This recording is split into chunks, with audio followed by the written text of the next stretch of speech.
What's up? Hello, everyone. Welcome into Fantasy Filmball, the show where we turn movies into sports and sports into something we don't talk about here.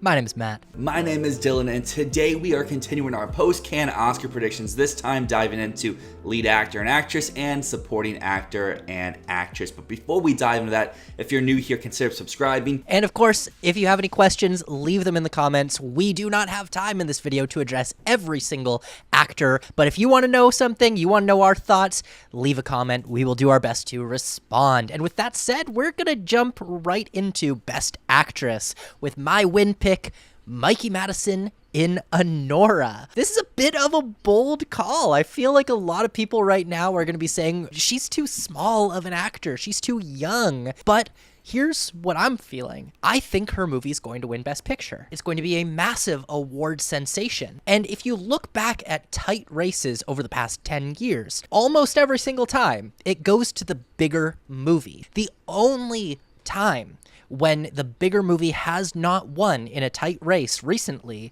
is when Austin Butler in Elvis lost to Brendan Fraser. Every other time, it has been the bigger film, the film that the Academy just likes more. A lot of people attribute last year's Emma Stone win not to this, and they instead say that it's because she's a bigger name and Lily Gladstone wasn't known, so how can Mikey Madison win? But I actually don't think being a big name has much to do with it, because normally if you're a big name winning off of your name, you're winning off of the narrative. We want to award that actor. Emma Stone last year did not have that narrative. In fact, that was working against her. We know Emma Stone, we've given her an Oscar. We should give one to someone else is what we constantly heard last year. So I don't think her being a bigger name was the factor in the race that clinched it for her. Gladstone was the narrative pick, and Emma Stone was the bigger movie pick. And this year, Mikey Madison is not going to have narrative. She is a small name,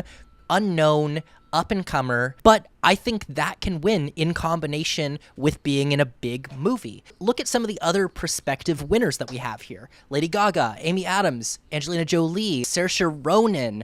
All of these winners would be boosted by their narratives. Madison is the alternative. She's going to be pushed based on the quality of her performance and the size and success of the film that she's part of, as well as presumably a very large critic push. Again, look at the other contenders. Does Lady Gaga, Amy Adams in Night Bitch, Angelina Jolie, Carla Sofia Gascon, Saoirse Ronan, do those feel like critic winners to you? Maybe Angelina Jolie feels like she could pick up some critic prizes. Otherwise, Mikey Madison feels like a critic dominator. Early on at the season, I think she might falter a little bit at the Golden Globes, especially if Lady Gaga is in the comedy musical category. That said, it is a new voting body at the Globes, so we don't know if they would prefer Mikey Madison over Gaga based on the new voting demographic. After that, Critics' Choice, definitely going Madison. I also expect her to win at BAFTA because, again, look at the other people here. Do any of them feel like BAFTA winners? Maybe Ronan, but I think Blitz is fake. I don't believe it for 1 second. I think SAG will break from Madison. It's going to go to one of the bigger names, someone who has narrative like Lady Gaga or Amy Adams. But at the end of the day, I think Madison goes into the Oscars with a major critics sweep. She has the Critics' Choice, she has BAFTA, and I think the overall strength of the movie is going to be what pushes her at the end to overcome her competitors in a tight race. Who is the other person in this tight race? Well, it's Lady Gaga, Joker, Folie à Deux. You know who's going to make sure they have a narrative this year? Lady Gaga. She wants an acting Oscar, and she wants it bad. She's going to win the award for Most Obnoxious Campaigner of the season. If people thought that Bradley Cooper was bad last year for Maestro, oh, just wait. But also, it's not just the narrative. It's what Lady Gaga's performance gives her the space to do. And this is what I think makes her a really strong win contender. She gets to flex all of her acting muscles. Unlike with House of Gucci, she gets to sing here like she did in A Star is Born. And unlike A Star is Born, she gets to be eccentric and embrace her iconic monster persona. This is a throwback to like meat dress era Lady Gaga. The fact that she's doing everything is going to make a lot of people feel like this is the best performance she'll ever give. This is like definitive of who Lady Gaga is as a performer. She feels strong for a SAG win, and I could end up seeing her win the Oscar Oscar at the end of the day if Anora is not as strong as I think it is. And now if they don't go for Gaga's, look at me, I want an Oscar, look at me campaign, then who has a better narrative than Amy Adams? Amy Adams is coming up on her 7th nomination. Glenn Close has 8. Who's more overdue? But on top of this overdue narrative, Night Bitch also offers a really unique proposition for Amy Adams. She gets to play a full-on body horror role. She portrays a woman who is struggling with postpartum depression, who's also transforming into a werewolf. It's going to push Amy Adams into some uncharted territory, and while it doesn't sound typically awardsy, I think that's what is compelling me all the more, because Amy Adams has a chance to do something here that's like if Casey Affleck in Manchester by the Sea was in a monster movie. It might be too weird to be an Oscar winner, but feels really strong, and with the right narrative, with the right movie, could be something really big. So we've seen in this Best Actress category in the past, sometimes the winners can be from movies that aren't in the Best Picture lineup. We saw that with Renee Zellweger a few years ago. We saw that with Jessica Chastain. And let's say Night Bitch is a big contender, but it just misses out on Best Picture. Do you think she can still be in the winning contention for Best Actress in that case? I don't think it misses out narrowly. I think it's either it's in or it's a disaster that no one wants anything to do with. This is a movie that's all or nothing in my mind. If the reception is Amy Adams is really good, but this is a we're not sure about this, then I don't think she gets in. It's still a horror movie. It's still body horror. And no matter how good she is, that's going to be a barrier if the movie is not a Best Picture thing. The last few years, Netflix has been really successful pushing their actresses into this category. It's been going for 5 years strong. And they have a pretty weak lineup overall this year, but they do have Amelia Perez. Do you think they could push someone from that film, or do you think their streak is coming to an end here in 2024? It's definitely possible that Carla Sofia Gascon could make her way into the Best Actress lineup. I just can't fit her in the way that things are currently looking for me. By the end of the year, might be different. It's a strong performance from Carla Sofia Gascon, and it would also be the first time that a trans woman was nominated for an Oscar, and that's a big deal. But the thing is, this is a questionable lead role. Honestly, I'd say it's closer to supporting for most of the movie, while Saldana is the lead pretty unquestionably for most of it. It's also almost entirely sung through in a lot of songs that a lot of audience members are not going to find overly pleasant to listen to. Also, the category looks, from a distance, it looks really strong this year. This is not a weak actress lineup. It's similar to last year. The category feels really loaded. And who do you leave out to put Gascon in at this point? If Night Bitch premieres and it's less than what I expect it to be, then I would drop Amy Adams and put Gascon in. The last few years, at this point in the race, there's always been like one actress contender who kind of comes out of nowhere and makes their way into the final 5. We have Andrea Riseborough into Leslie, Olivia Colman, The Lost Daughter, Andra Day in U.S. versus Billie Holiday. All actresses who maybe we knew about, but no one was really having them in the top 5 for Best Actress. Is there anyone this year who's could see a path for them to maybe make a push for that 5 slot? I think the answer is we don't know about them yet. If there is someone like Andrea Riseborough, we don't know about that performance yet. But one that I'm looking at that I don't have in my top 10 yet, Tessa Thompson and Hedda. I'm seeing more and more people out there taking notice of Hedda. It's Nia DaCosta's new movie. Personally, I think this is a film that largely no one is going to care about. It feels like something that comes and goes. I really don't see an adaptation of a classic Henrik Ibsen play becoming the big sensation of Hollywood in 2024. And Nia DaCosta so far has not given me much of a reason to think she could make a big Best Picture player. But Tessa Thompson could end up getting some nominations along the way. She could be a big standout in what I think will be an otherwise forgotten film. So you just talked about Best Actress, how stacked of a category it's looking like. Best Actor, on the other hand, looks a little light for contenders, at least for me. But one person I am pretty confident in is Coleman Domingo for Sing Sing. It's the age-old Oscar trajectory. You stumble in your first attempt, maybe the competition was too fierce, your film just lacked that punch, but round 2, that's where the magic's gonna happen. You have a beloved film in your hands, the competition is stiff, but it's not insurmountable, and now you are part of the club. What could possibly stand in your way? And that's exactly what I see for Coleman Domingo this year. And people have seen this performance. They think it's fantastic. They think it's his best so far. They think it's one of the best of the year. So while I may not be as strong for Sing Sing for picture, Domingo was someone who I am still very strong for. So let's talk about that, though. You say that you're not confident in Sing Sing winning picture. You still have it as your number one, but you're not confident in it. So my question is, if the film slips at all, let's say it's not the Best Picture winner, maybe it's not winning adapted screenplay anymore, maybe it's not nominated for director or editing, does Domingo still have the passion to win over performances from stronger films? I think it all comes down to competition, because if some of these other names are very strong, they either have a narrative behind them, they are just in a bigger movie, then it's game over for Colman Domingo. However, I just think that Domingo is a very likable dude. We saw that last year with Rustin. I think that's a big reason why he ended up getting into that final five. He's such an easy vote in a movie that people seemingly are going to love, and I think he will be a major push all season long. Maybe comes up short like two people we thought would sweep the season, like Chadwick Boseman, Ma Rainey, Adam Driver in Marriage Story, but those two went against huge late bloomers, Anthony Hopkins in The Father, as well as Joaquin Phoenix for The Joker. Maybe Domingo has that competition this year. Maybe it's Fiennes, maybe it's someone who I talk about here up next, but at this moment, even if Sing Sing falters a little bit, I think there is the passion behind this performance. It has a narrative as well as the acclaim. It has both of those things working in tandem. But speaking about one of those performances I think that could topple Colman Domingo is where I have Daniel Craig and Queer. And I don't want to say I was the first, because I definitely wasn't, but all the way back in March when we did our first predictions, I suggested that Craig could be a serious contender for a few reasons. He's taking on a role that will push him like we have not seen before. The film seems destined to dominate the festival circuit run and to boost its profile significantly throughout the rest of the year. And lastly, Craig could become the people's champs, earning that recognition that's long overdue for this beloved actor. The buzz around Craig and Queer have only grown. Maybe that's partially due to challengers. We'll have to see how things unfold at Venice to really gauge the strength of Queer and Craig's overall prospects. However, I can see a few scenarios for Daniel Craig this season. Maybe his run mirrors Will Smith, where he boosts his film into a Best Picture nomination. Maybe it's something more like Bill Nighy, where he's not winning, but he's secure for a nomination. His film's not really a real thing for picture. Or maybe he's like Brendan Fraser, where like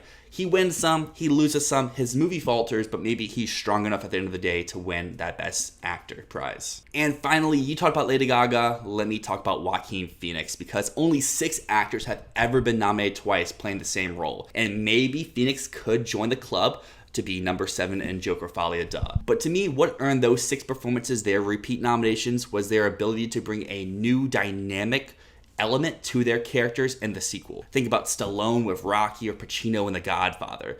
With reports that this new Joker movie is going to be more musically focused, allowing Phoenix to sing, which he did get nominated for in Walk the Line, Phoenix seems poised to join this prestigious club. Phoenix is really known for his distaste for campaigning for awards. He won in 2019 despite himself. He just hates pandering to the Academy Awards. Last year, we saw something really interesting happen in terms of a lack of a campaign, because Leonardo DiCaprio missed out on a nomination for Killers of the Flower Moon, in part because he spent far more time campaigning for Lily Gladstone's nomination than he spent campaigning for himself. And because Folie à Deux seems to focus much more on Lady Gaga, and much of the campaigning will likely be centered on her overeager search for an Oscar, and I could even see Phoenix's stops in the campaign trail saying, I got one for the last, but let's get Lady Gaga something. Do you think Joaquin Phoenix could suffer a similar fate to Leonardo DiCaprio last year? I think that it's definitely possible. And I think the biggest difference between Gladstone last year and Joaquin Phoenix this year is the strength of the movie overall. Killers, I don't think anyone would say was top 3 or top 4 nomination morning, and especially not at the time of voting occurring. While on the other hand, Joker, we are both saying that it could perform even more strong than the first one did this time around.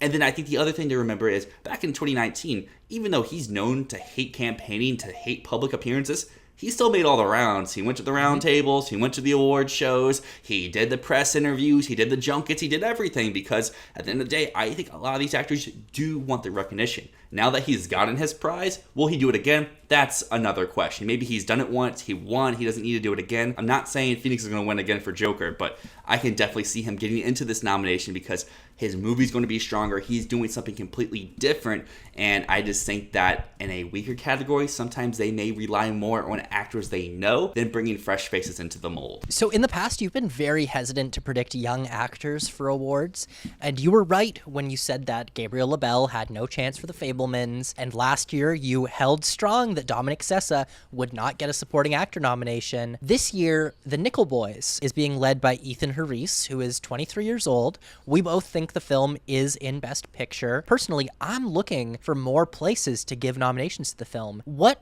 do you think it would take to get this young actor a nomination in Best Lead Actor? I think it just comes down to this actor needs to be the focus and the star of the movie. You look to Fabelmans, it was about Michelle Williams. You go to The Holdovers, it's about Paul Giamatti and Divine Joy Randolph. The Nickel Boys seems to be more of an ensemble piece where the young person may have a very prevalent role, but they're not the focus of the film. We've seen some people say that the script has maybe been rewritten, that it's adapting the book but changing and adding new characters. One of these characters could be Ingenue Ellis Taylor, where maybe the focus is more on their character than some of the children in this film. But my thing is, if we see the movie, we get trailers, it's emphasizing, hey, it's about this kid, they are the star, the movie's about them, then they will rise up in my ranks. But just like Sessa, just like LaBelle, if there's a more push for a more known actor like Ingenue Ellis Taylor, then I think the buzz will go towards that way. Let's quickly talk Glenn Powell in Hitman. It just released. Have you seen it yet? I haven't. I really want to. I just haven't had the chance to watch it. Dylan, watch Hitman. What are you doing, man?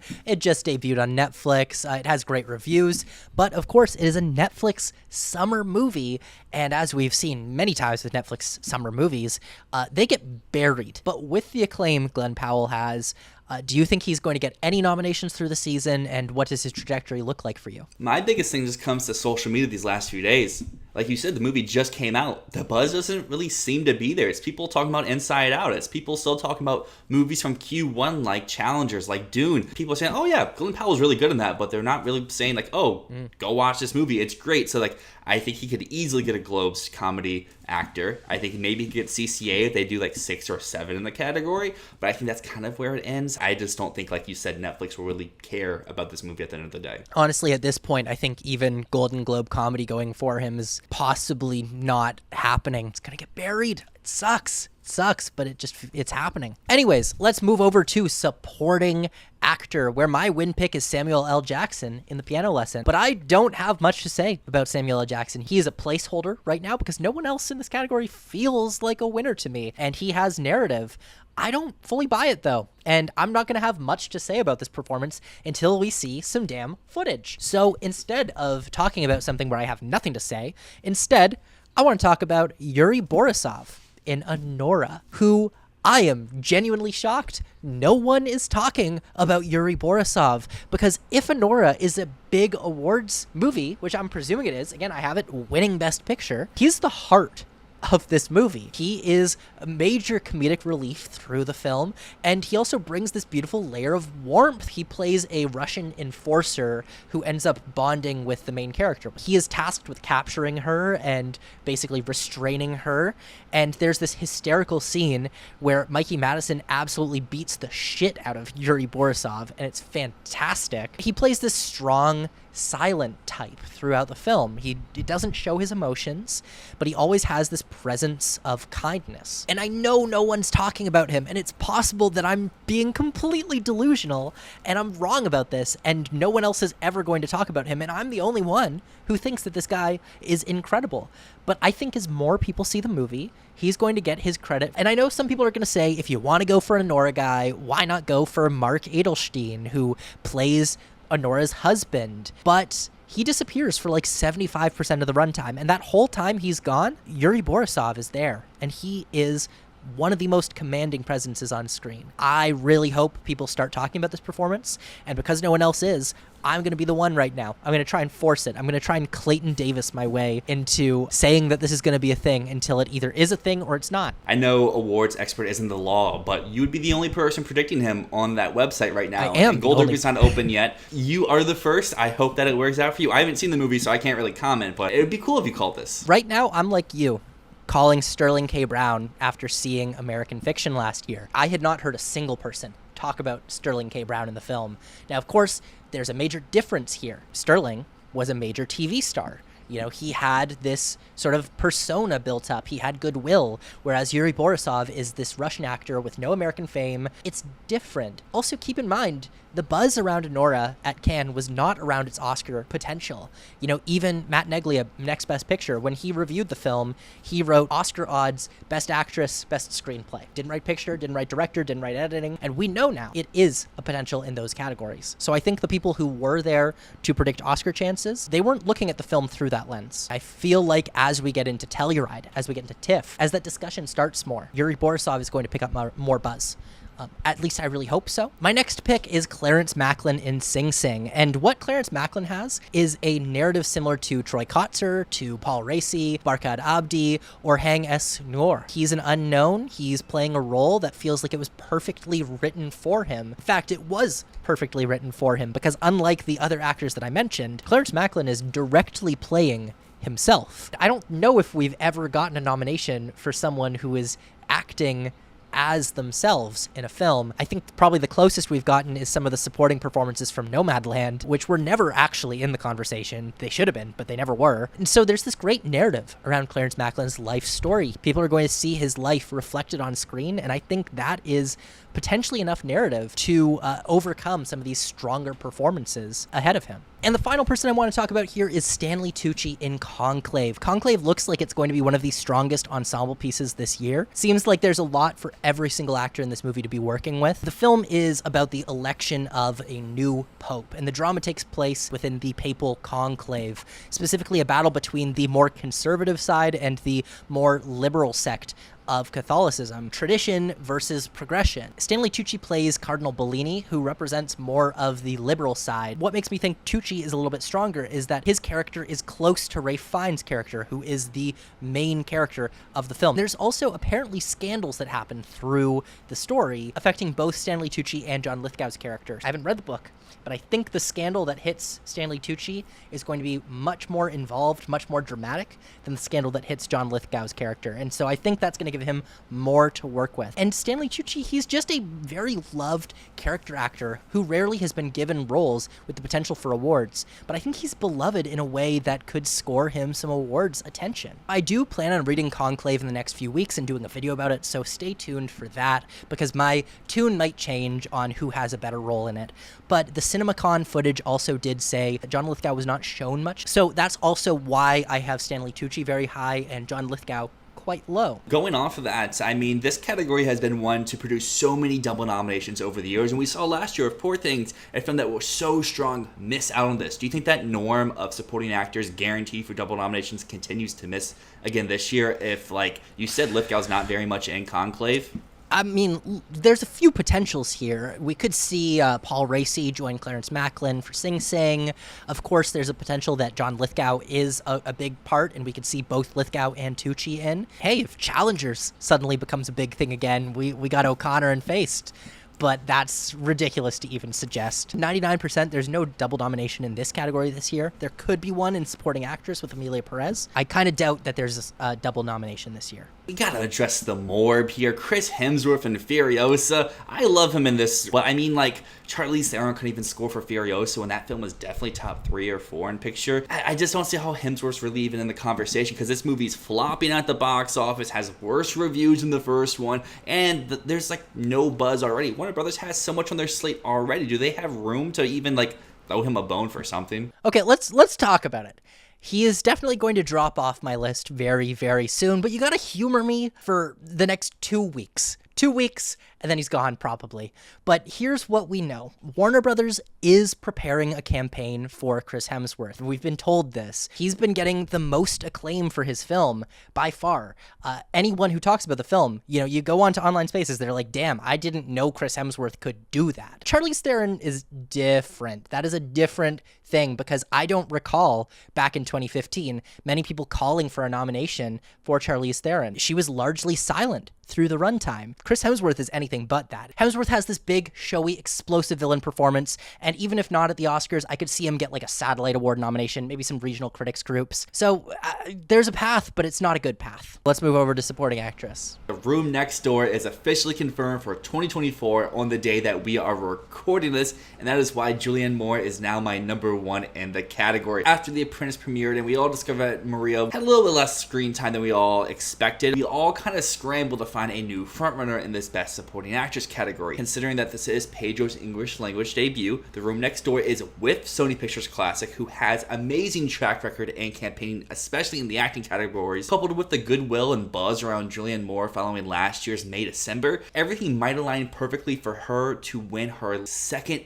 Oscar. I want to take a bold swing, and this category feels wide open at the moment, so why not take that with Julianne Moore? Always good to take bold swings, especially Pedro Almodovar, we know, is great with getting excellent performances from his actors. I just personally want to know more about the movie. And now to go into something that I think is pretty secure for a nomination, and I don't see a lot of other people have them at this moment, and that is Natasha Lyonne for His Three Daughters. I touched on this a little bit during the Best Actress segment, but Netflix has shown time and time again that they know how to campaign for their actors, even when their films aren't major players in other categories.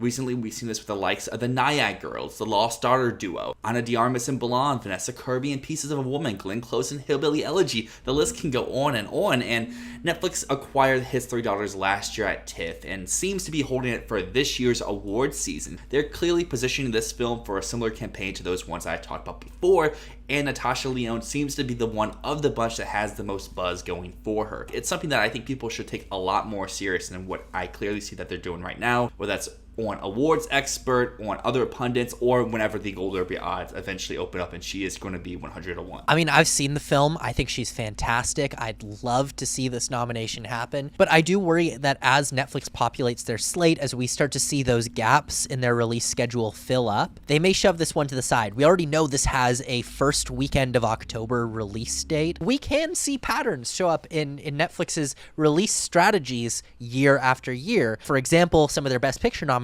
often end up debuting the same weekend year after year. They know what they have. This looks like it's going to end up being Netflix's fourth or fifth priority. And do you think that Lyonne can survive even as the film drops down that low in their priority list? I personally do, because we go to 2022 and we have Ana de Armas, who was in Blonde. 2021 we had The Lost Daughter and Tick Tick Boom, which were probably their third and fourth option. We have seen in the past, it's proven that you can be Netflix's number 3 option, number 4 option, not in a movie claiming to be a Best Picture contender that can still get an actor in if the push is there. Clearly, it looks like the push might be there, but like you said, that release date slot has not historically been very strong. Finally, I'm going to talk about another Netflix actress, and this one might be a little bit optimistic because she's not in my top 5 currently, but I think people should consider Zoe Saldana for Emilia Perez, because if we think the film's going to be a major contender, many who have seen the film, even those who aren't major fans of it, says this is her best performance in a long time. Some even say that she is the standout of the movie. She has the name recognition, she has the Netflix backing,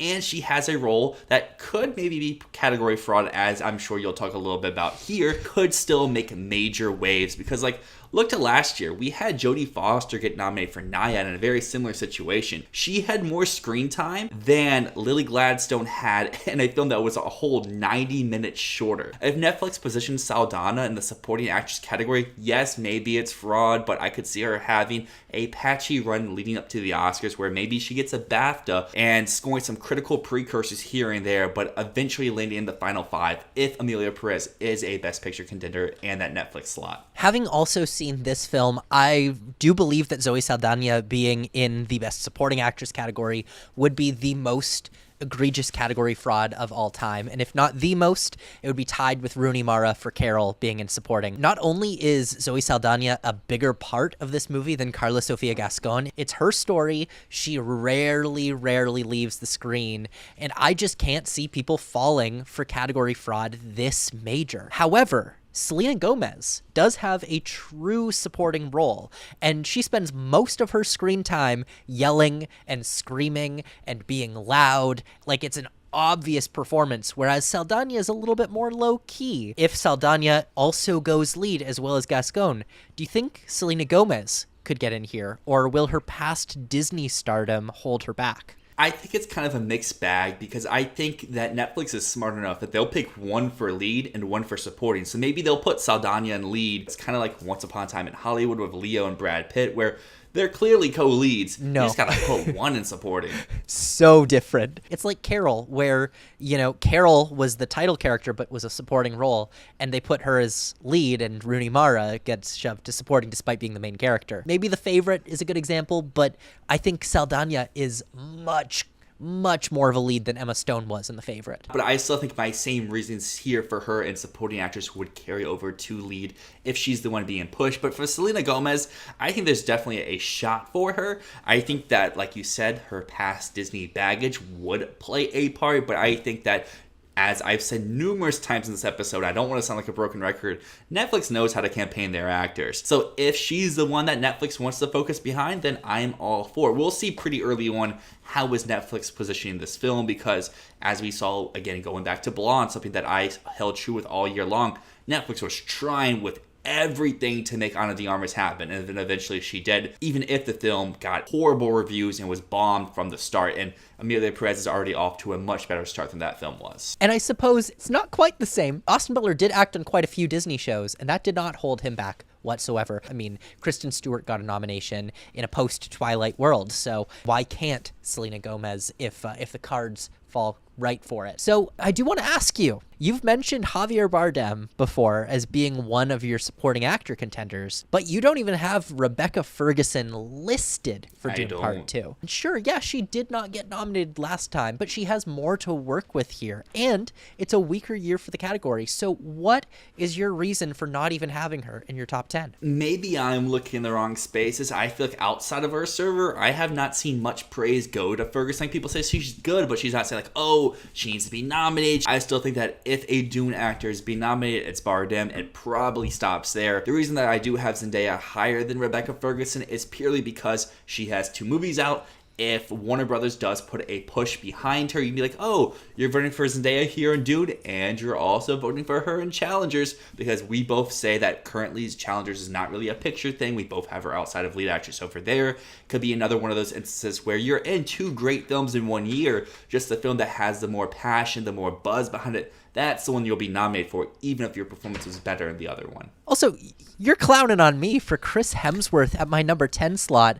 You have Ariana Grande at number 9 for Wicked. Grande in Wicked over Isabella Rossellini in Conclave, who is my win pick. Rebecca Ferguson, I just mentioned, Selena Gomez, and Maria Bakalova, who truly is not as invisible in The Apprentice as people made her sound. Explain yourself. First things first, if Wicked is a thing, Grande would be in that package with it. That's a very, very, very small chance. Not something that I'm out here predicting or anything, but it is a Tony-nominated role that's both fun and very showy. She is a actress and a singer that is very much on people's brain. I would say even more so than Gomez. She has more of a history leading up to this point, because I think the biggest difference with someone like Austin Butler or someone potentially like Zendaya, and even with Kristen Stewart, while they have acted in these Haiti products, they've had the resume leading up, where someone maybe like Gomez hasn't really had that trajectory. But the biggest thing here is just, is Wicked for real? And it's sight unseen with Wicked. Anyways, that brings us to the end